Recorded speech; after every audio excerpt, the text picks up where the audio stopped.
Dentro de este video vamos a hablar de 5 temas sumamente importantes que hemos visto en esta etapa, como lo es el tema de la educación conservadora, progresista, la paedrocentrista, la pedagogía de la liberación, los 7 saberes necesarios para la educación futura y por último el valor de educar. Yo creo que estos temas son sumamente importantes para todos nosotros, ya que hemos ido aprendiendo cada uno de los procesos que se va haciendo conforme a la educación. Y pues es importante saber y poder seguir avanzando en este proceso y así poder abarcar un poquito más de información. Bueno, y todo esto se lo vamos a ir explicando conforme va pasando el video, entonces sigamos.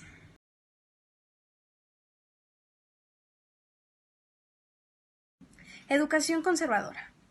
Pretende perpetuar aquellos valores tradicionales, por lo cual es acrítico y dogmático. Esta es aquella que se esfuerza en mantener inalterables los roles de familia tradicional y los valores se transmiten a modo de imposición dentro del Estado capitalista y de la sociedad burguesa. Se impone un modo de hablar, vestir, como también de actuar conforme a las reglas. La obediencia y el respeto hacia las jerarquías aparece como ineludible y todo reclamo es visto como peligroso, pues puede romper el orden imperante. Por último, esta educación no es mala. Toda educación sustenta ideas y creencias, pero aquellos valores que se quieren preservar deben ser expuestos de manera abierta. Dentro de esta educación se habla de diferentes maneras de ver o posturas y maneras que hay para entender el mundo. Esta supone transmitir información sobre todo lo que pasa en la sociedad. De esta manera, no introducir valores que sean discriminatorios. Esta educación tema el cambio. No necesariamente tiene que ser negativo, más bien desarrollar a un ser humano pleno de nosotros, es decir, darle libertad con los límites establecidos o necesarios para que así pueda fomentar el respeto y hacia los otros como para él. Bueno, yo voy a hablar sobre la educación progresista, que antes de empezar a mencionarla voy a recalcar que entre la educación tradicional y la educación progresista existe un semejante objetivo, que entre las dos tienen como objetivo la modernización de las instituciones educativas, depende a sus aportes. Se tiene que la educación progresista pues es denominada como una educación nueva o nueva escuela debido a sus aportes y pues a sus maneras de adquirir el conocimiento. En esta educación progresista se tiene una tensión o un conflicto entre lo que es la teoría y la práctica. Que esto quiere decir que pues antes el alumno no tenía un modo de practicar el conocimiento. Simplemente era la información que era impartida por el docente, era la información que se tenía y punto. O sea, era lo que se hacía. No puedes llegar a cuestionar, no puedes llegar a analizar tu información, simplemente la recibías como tal. También se dice que esta educación rechaza en toda forma a la educación tradicional, que quiere decir que pues a las personas ya las hacía libres de creencias entre lo bueno y lo malo. Antes se decía que pues los mismos docentes decían o te implicaban de que pues sabes qué, pues esto es malo, estas cosas son buenas. Ahora con esta educación es todo lo contrario, ahora tú eres libre de analizar esos aspectos de lo bueno y lo malo. También se dice que en esta educación es relacionada con la expresión y se manejan tres aportes, lo que es lo común, la comunidad y la comunicación.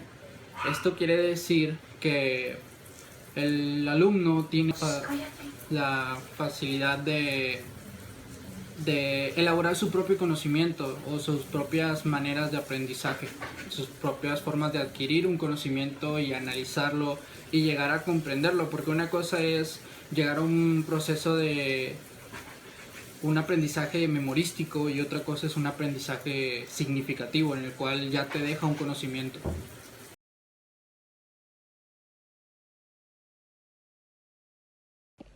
El tema que hablaremos hoy es Juan Amos Comenio y la educación paidocentista.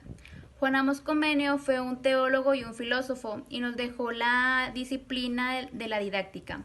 Esto quiere decir que abarca los principios más generales de la enseñanza aplicable en las materias y su relación con el proceso educativo.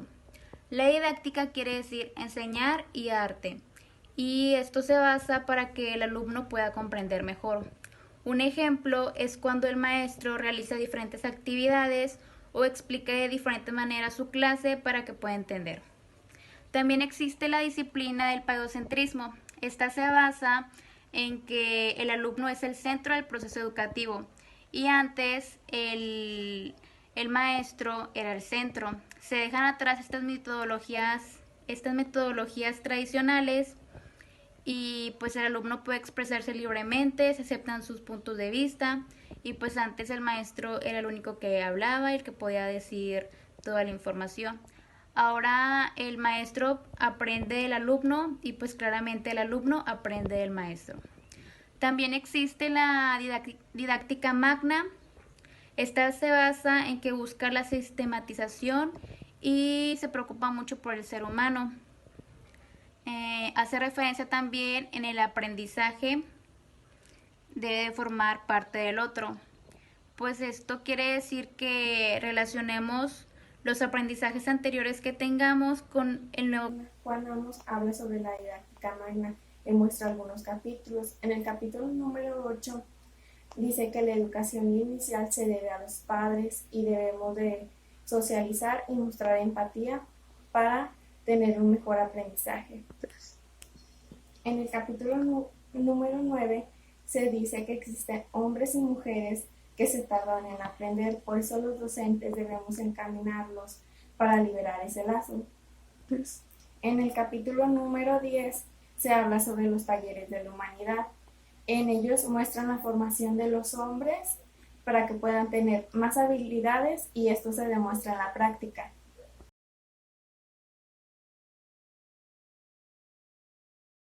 Es el de Paulo Freire.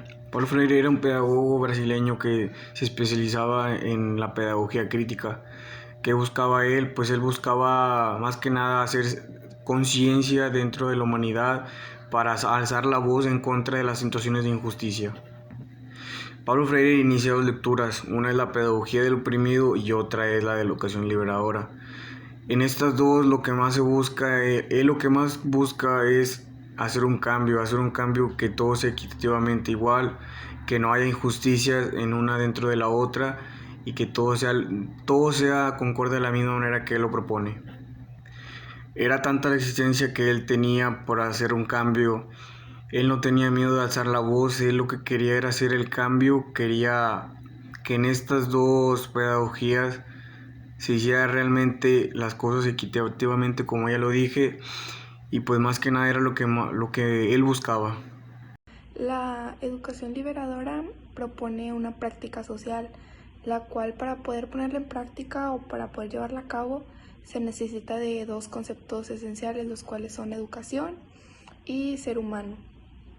Y pues dentro de esto, Paulo Freire lo que quería lograr o lo que él buscaba hacer era pues un cambio, en este caso que el docente dejara de abusar de su poder, porque pues como ya lo sabemos antes, esto era muy común, que el maestro maltratara al alumno, que le hablara mal, que muchas veces le pegara, y pues era lo que él buscaba más que nada, que se pasara de una opresión a una libertad, que el alumno dejara de tener miedo a poder alzar la voz, a poder preguntar, sin miedo pues al docente en este caso.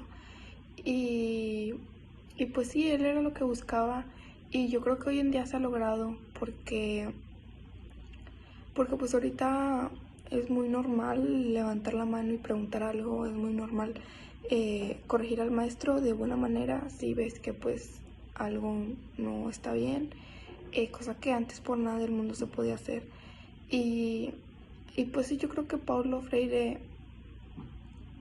pues que se ha logrado lo que él buscaba o lo que él quería hoy en día.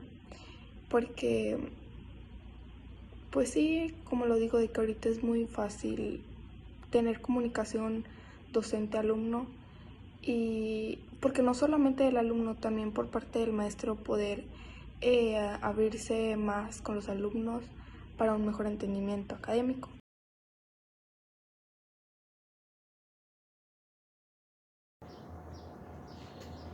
Hablaremos sobre los 7 saberes necesarios según Edgar Morin. El número 1. Reconocer las cegueras del conocimiento, el error y la ilusión. La educación debe conocer las características plurales del ser humano y permitir el error y la ilusión como parte del conocimiento. Esto quiere decir que no hay que caer cuando tengamos algún problema o alguna barrera en algún trabajo o clase que tengamos. Por ejemplo, cuando alguien tiene un problema y decae, ya no sigue intentándolo, ya no aprende, ni siquiera aprende de su propio error para una clase o algún trabajo siguiente. Y lo que nos quiere resaltar este punto es que siempre hay que seguir aprendiendo, no solo de no decaer en nuestros errores, sino de seguir aprendiendo a pesar de ellos.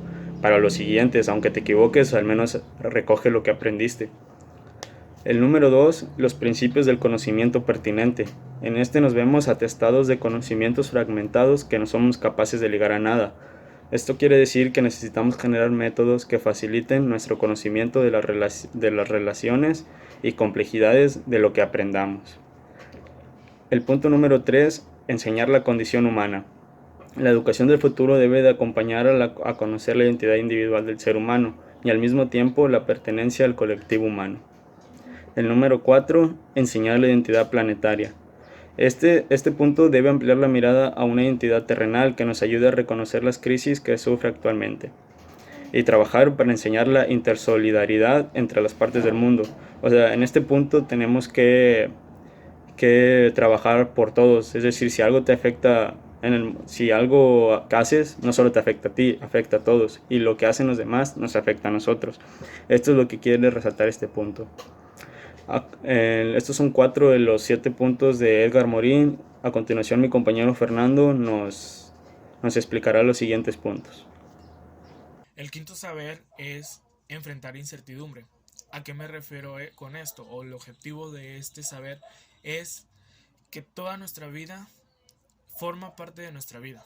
La incertidumbre forma parte de nuestra vida y que el conocimiento no es más que nada nuestra propia realidad. ¿Qué quiero decir con esto? Que siempre hay que tomar riesgos, confiar en lo inesperado y trabajar para lo inesperable. También este saber nos enseña que hay que formar estrategias y soluciones para la solución de problemas. O sea, no siempre nos debemos de quedar ahí, sino de que debemos de seguir, de confrontar más que nada la incertidumbre. El punto número 6 es enseñar comprensión. En enseñar comprensión o el objetivo siempre hay que tomar esto en cuenta. ¿Por qué? Porque siento yo que es el punto más importante. Siempre debe de haber una comunicación mutua entre ambos para que haya una comprensión. O sea, para así nosotros no poder crear un estado de incomprensión. O sea, tenemos que tener la comunicación siempre mutua y estar ahí presentes para así nosotros crear y así nosotros comprender nos enseña a tolerar, a comprender y a respetar al individuo. O sea, a la otra persona, más que nada.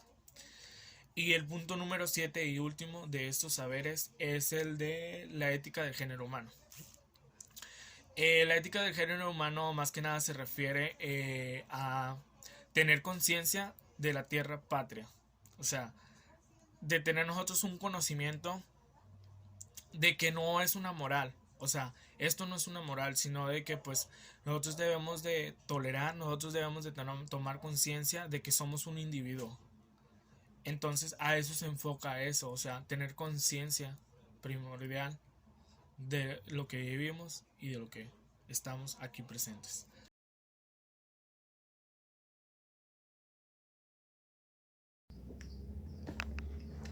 Hablaremos sobre el valor de educar de Fernando Savater. Este es el capítulo 1, el aprendizaje del ser humano. El ser humano es un deber. Él explica que nacemos humanos, pero esto no basta, tenemos también que llegar a serlo. A esto se refiere a que no solo por creernos que somos de la raza humana, ya con eso basta, no, también hay que indagar, hay que preguntarnos cosas, hay que tener ese conocimiento y tener la empatía y la humildad con el resto. Esto es algo muy importante que explica él en este primer capítulo.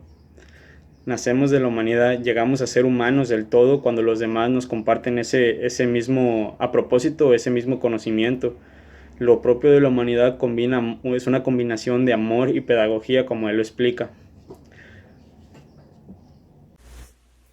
En el capítulo número 2 se llama Los contenidos de enseñanza. Ahí el aprendizaje se da de forma significativa cuando existe el proceso de comunicación, el cual es necesario para adquirir una plena estructura humana. Les voy a hablar del capítulo 3 que se llama Elipse familiar. En este elipse familiar vamos a hablar sobre 5 puntos. El primero se trata de que el clima familiar es la afectividad. Esto quiere decir que esto se refiere a que conforme va pasando el tiempo se crea un aprecio o un cariño y eso llega a una buena convivencia dentro de lo que viene siendo la familia. El segundo punto trata de la madurez, lo es todo. Esto quiere decir que una persona madura tiene la capacidad de ser un poco más pensante, más crítico y así llegar a una trascendencia. Y una persona inmadura pues es en lo que batalla, ¿no? Batalla para ser pensante y no puede avanzar. El otro punto se trata de la autoridad, no solo es quien manda. Les voy a hacer un ejemplo que consiste en, imagínense que el maestro tiene una autoridad en los alumnos. Un profesor tiene la autoridad en el salón, pero él la pierde o pierde el proceso de mandar fuera de la institución. El siguiente punto trata sobre lo que se enseña en la familia es una fuerza persuasiva. Esto quiere decir que pues la familia es el primer factor que debemos de tener como educación, que pues ellos nos brindan lo que vienen siendo los valores y pues las normas o los modales que debemos de tener desde que nacemos hasta un proceso de que llegamos a ser pensantes. El último punto se trata sobre la educación, es aprender alegre con un interés vital. Esto quiere decir que pues uno mismo pues busca su manera de trascender, su manera de llegar al conocimiento sin llegar al momento de forzarlo. Y por último debemos destacar que pues la familia es la base fundamental para llegar a una socialización o ser una sociedad. La familia tiene como papel, más que nada papel importante, que es formarnos como sociedad o miembros de esa misma familia, y deben formarnos así sea con lo que vienen siendo los valores, la moralidad, entre otras cosas. Actualmente pues los padres o las familias dejan todo ese proceso a lo que viene siendo la educación. Con la disciplina de la libertad. ¿Qué quiere decir el autor con esto?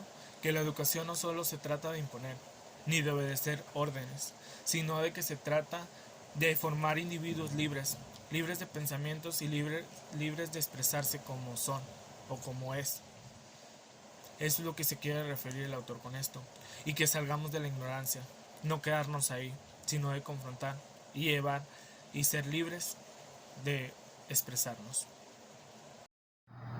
Bueno, pues el capítulo 5 dice que pues el maestro más que nada ya no es tanto a lo tradicional como antes. Ya el maestro tiene que ser una persona que inspire al alumno a seguir con sus conocimientos, a seguir con sus estudios. ya que antes el maestro imponía tanto como su título, tanto como sus conocimientos mayores y hacía que el alumno fuera menos.